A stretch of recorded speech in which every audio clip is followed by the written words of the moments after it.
Hello दोस्तों, welcome to my YouTube channel. आज आपको एक नया सेगमेंट मैं पढ़ाने वाला हूं, जो कि सभी सभी एग्ज़ामों में, जैसे स्टेट पीसीएस, यूपीएससी और तमाम वनडे एग्ज़ामों में, जो कि बहुत ही महत्वपूर्ण है। ये इतिहास का एक सेगमेंट है। इतिहास में जैसे हम लोग कहते हैं कि इतिहास को हम लोग तीन भागों में बांटते हैं: प्राचीन काल, मध्यकाल और आधुनिक काल, जैसा कि मैंने बोर्ड पे लिखा भी है। तो सबसे पहले हम लोग स्टार्ट करते हैं कि इतिहास किसे कहते हैं, क्योंकि बेसिक चीज़ें जो इतिहास हैं, फिर इतिहास से संबंधित और भी अन्य भी शब्दावलियां हैं, जिस हर सब्जेक्ट की अपनी एक आत्मा होती है। तो उसी तरह से इतिहास की भी अपनी कुछ बेसिक है, वो भी अपनी एक आत्मा है। जैसे इतिहास किसे कहते हैं, तो इसको बहुत ही आसान भाषा में समझिए। जैसे मेरा और आपका बीता हुआ कल, वही आपका इतिहास है। अब उस बीते हुए कल को आदमी कैसे नोटिफाई करता है? कुछ लोग जैसे अपना डायरी में लिखकर या जो भी हो, अपना बीता हुआ कल याद कर सकते। तो उसी तरह से आप इस चीज़ को देश पे लागू करिए। देश पे लागू करिए, किसी अन्य देश पे लागू कर सकते हैं। तो देश पे लागू करेंगे तो फिर देश का जो बीता हुआ कल है, तो देश के बीते हुए कल पे देश देश का जो बीता हुआ कल है, उसमें क्या क्या हुआ, कैसे कैसे घटनाएं घटी, इसके बारे में भी हम लोग जो लिखते हैं, पढ़ते हैं, वही हम लोगों का इतिहास है, वही इस देश का इतिहास है। तो सबसे पहले जो इतिहास में हम लोग प्राचीन इतिहास पढ़ेंगे। और प्राचीन इतिहास, एंशियंट हिस्ट्री, जिसको इंग्लिश में एंशियंट हिस्ट्री कहते हैं। प्राचीन इतिहास में तमाम चीज़ें आती हैं कि हड़प्पा सभ्यता और पशुपालन, पता नहीं क्या क्या, गुफा, तो क्या क्या ऐसे, चूंकि इसको याद करने में बहुत दिक्कत होती है। और आम स्टूडेंट, जैसे साधारण स्टूडेंट, इससे दूर भागते हैं। एंशियंट हिस्ट्री से साधारण स्टूडेंट दूर भागते हैं कि जो उनको थोड़ा सा कि रात में पढ़े सुबह में सफा, ये वाली कहानी है। तो सबसे पहले हम आपको आइए शुरू करते हैं एंशियंट हिस्ट्री। तो एंशियंट हिस्ट्री से पढ़ने से पहले मैंने आपको यहाँ पे लिखा है प्राचीन काल, मध्यकाल, आधुनिक काल। तो प्राचीन काल, मध्यकाल, आखिर में हम प्राचीन काल, मध्यकाल, आधुनिक काल को डिवाइड कैसे किए? प्राचीन काल, मध्यकाल, आधुनिक काल को हम लोग डिवाइड कैसे किए? तो प्राचीन काल, मध्यकाल और आधुनिक काल में मैंने लिखा है अशोक, शाहजहां, जवाहरलाल नेहरू, और इधर लिखा है एप। तो सबसे पहले आइए हम जानते हैं कि जैसे प्राचीन काल, मैंने आपको इतिहास को हम सभी तीन भागों में बांटते हैं, जैसा कि मान्यता है। प्राचीन काल, मध्यकाल और आधुनिक काल, इतिहास को हम लोग तीन भागों में बांटते हैं। तो तीन भागों को मैंने लिख दिया: प्राचीन काल, मध्यकाल, आधुनिक काल। अब हम प्राचीन प्राचीन काल में एक बहुत ही बड़ी शख्सियत है, मैंने अशोक ले लिया है, ऐसे बहुत सी शख्सियत है, हर्षवर्धन है, तमाम हैं, लेकिन मैंने अशोक को लिया है, एक उदाहरण के तौर पे मैंने अशोक। अब हम इस अशोक अशोक सम्राट अशोक के बारे में हम लोग कैसे जानेंगे कि सम्राट अशोक कौन थे, क्या करते थे, इनका इतिहास हम कैसे जानेंगे? तो सबसे पहले अगर अशोक अशोक के बारे में आपके दिमाग में सबसे पहले चीज़ें आएंगी कि अशोक के बारे में कुछ लिखा गया होगा, कुछ किताबें होंगी, ऐसा शिलालेख होगा, क्योंकि अशोक के शिलालेख, अभिलेख ऐसे बहुत खुदाई में प्राप्त हुए हैं। तो आपके दिमाग में आएगा कि अशोक के बारे में किताबें लिखी गई हैं, शिलालेख हैं, तमाम अभिलेख हैं, उससे हम लोग अशोक के बारे में जान सकते हैं। और आधुनिक काल, मध्यकाल में मध्यकाल में जैसे यहाँ पे मैंने लिखा अशोक, अशोक के बारे में आप शिलालेख, अभिलेख, साहित्य, साहित्य का मतलब जो लिखी पढ़ी चीज़ें हैं, लिखी पढ़ी चीज़ों को ही साहित्य कहते हैं। और एक होता है पुरातत्व, जिसको आर्कियोलॉजी कहते हैं। तो लिखी पढ़ी चीज़ों को छोड़कर जितने भी मॉन्यूमेंट्स हैं या अन्य चीज़ें हैं, वो सब आ जाएंगी आपकी आर्कियोलॉजिकल में, पुरातत्व में। तो प्राचीन काल में अशोक अशोक के बारे में हम लोग शिलालेख से जानते हैं, अभिलेख से जानते हैं, और तमाम साहित्य लिखे गए हैं। इन इन सारी चीज़ों से हम लोग अशोक के बारे में पता लगाते हैं कि अशोक ने ये किया, अशोक ने वो किया। फिर इसी तरह मध्यकाल में हम एक शख्सियत ले लेते हैं, शाहजहां को। तो शाहजहां को नाम लेंगे तो सबसे पहले आपके दिमाग में आ जाएगा ताजमहल, आगरा का ताजमहल। तो अब ताजमहल से क्या पता चलता है? ताजमहल से भी बहुत चीज़ें पता चलती हैं। आपके दिमाग में बहुत चीज़ें आ भी रही होंगी ताजमहल से क्या है क्या नहीं। फिर शाहजहां के बारे में एक किताब है शाहजहां नामा।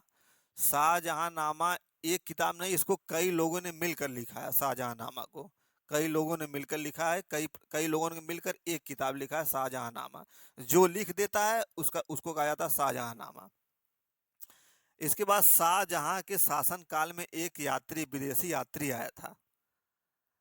विदेशी यात्री का जिक्र मैंने इसलिए किया कि विदेशी यात्री मतलब विदेशी साहित्य। अब शाहजहां के बारे में कैसे पता चलेगा शाहजहां क्या था? तो सबसे पहले ताजमहल हो गया, फिर इसके बाद शाहजहां नामा एक किताब है जिसको कई लोगों ने मिलकर लिखा है, उससे पता चलेगा शाहजहां के बारे में। कुछ विदेशी यात्री भी उस समय आया करते थे। जैसे उस समय मैंने एक ले लिया है पीटर मुंडी।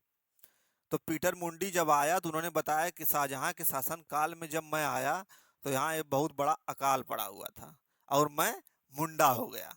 इसीलिए मैंने इसीलिए पीटर मुंडी उसका जो है नाम है।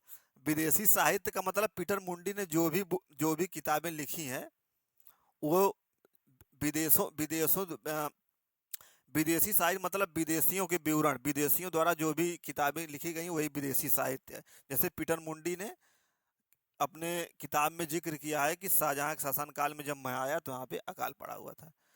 तो मध्यकाल में शाहजहां के बारे में हम लोग शाहजहांनामा, ताजमहल, पीटर मुंडी के विदेशी साहित्य से शाहजहां के बारे में हम लोग पता लगाते हैं। इसी प्रकार हम लोग आधुनिक काल में जवाहरलाल नेहरू को ले लेते हैं। तो जवाहरलाल नेहरू को लेंगे तो सबसे पहले प्रयागराज का आनंद भवन आपके दिमाग में आ जाएगा। आनंद भवन में जाएंगे तो बहुत सी साहित्य वहाँ पर रखे गए हैं, उसको आप जानेंगे। फिर तमाम साहित्य हैं नेहरू के बारे में, नेहरू जी ने खुद अपना लिखे हैं साहित्य।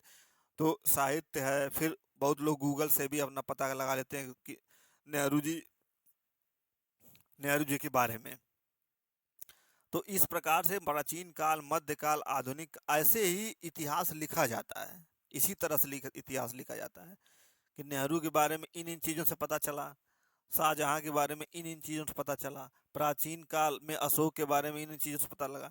अब प्राचीन काल में ही जब मानव अपने अस्तित्व में आया, जब मानव मानव नहीं था, मानव क्या था? एव था। तो उसके बारे में हम लोग कैसे पता लगाते हैं?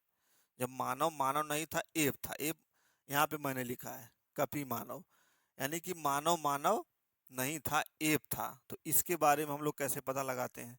तो इसके बारे में हम लोग पाषाण, उस समय पाषाण उपकरण, पत्थर के उपकरण हुआ करते थे, वो लोग यूज करते थे। गुफाएं हैं, तमाम गुफाएं हैं। जैसे भीमबेटका की गुफा है, उसमें अब तब उसी भीमबेटका की गुफा में चित्रकारी उन्होंने किया है। अच्छा, एक चीज और इसमें, चित्रकारी चित्रकारी जैसे कोई भी व्यक्ति यदि चित्रकारी करता है तो उसके दो कंडीशन में ही वो चित्रकारी कर सकता है। या तो उस चीज को देखा हो, देख के चित्रकारी किया हो, या उसका एक कल्पना कल्पना करके कि हाँ इस चीज की मैं कल्पना, जैसे हम सभी कहते हैं कि खून की नदियां बह रही हैं। तो खून की नदियां तो कहीं बहती नहीं हैं, लेकिन हम लोग उसको एक कल्पना करके एक डायग्राम बना सकते हैं कि हाँ खून की नदियां बह रही हैं। तो उसी प्रकार से पाषाण उपकरण, गुफाएं, चित्रकारी से भी, यानी कि ये जो कभी मानव था चित्रकारी करता था, तो चित्रकारी करता था तो इसको इसके दिमाग में कहीं न कहीं या तो आसपास उस चीज़ों को देखा हो, वो देख के चित्रकारी किया हो, या उसकी कल्पना करके चित्रकारी किया हो। तो इस प्रकार से कपि मानव में पाषाण उपकरण, गुफाएं, चित्रकारी, इन चीज़ों से इसके बारे में हम ऐप के बारे में जानते हैं, कपि मानव के बारे में जानते हैं। तो इस प्रकार से प्राचीन काल, मध्यकाल, आधुनिक काल में हम तीन शख्सियत को लेकर एक एक एग्जाम्पल के तौर पे मैंने बताया कि इतिहास का निर्माण ही कैसे होता है। अब ये चीज़ें जो है साहित्य, आनंद भवन, गूगल, शाहजहांनामा, ताजमहल, ये सब क्या हैं? ये सब इतिहास के स्रोत हैं। इन्हीं को स्रोत कहते हैं। स्रोत किसको कहते हैं? जिससे इतिहास का निर्माण होता है, जिससे इतिहास बनता है। तो जवाहरलाल नेहरू का इतिहास में आनंद भवन से, गूगल से, साहित्य से, इन सब सारी चीज़ों से जवाहरलाल नेहरू के बारे में हम लोग जानते हैं। तो इस ये जो चीज़ें हैं, ये और ये शाहजहांनामा, ये शिलालेख, अभिलेख या पाषाण उपकरण, ये सारी चीज़ें स्रोत में आती हैं।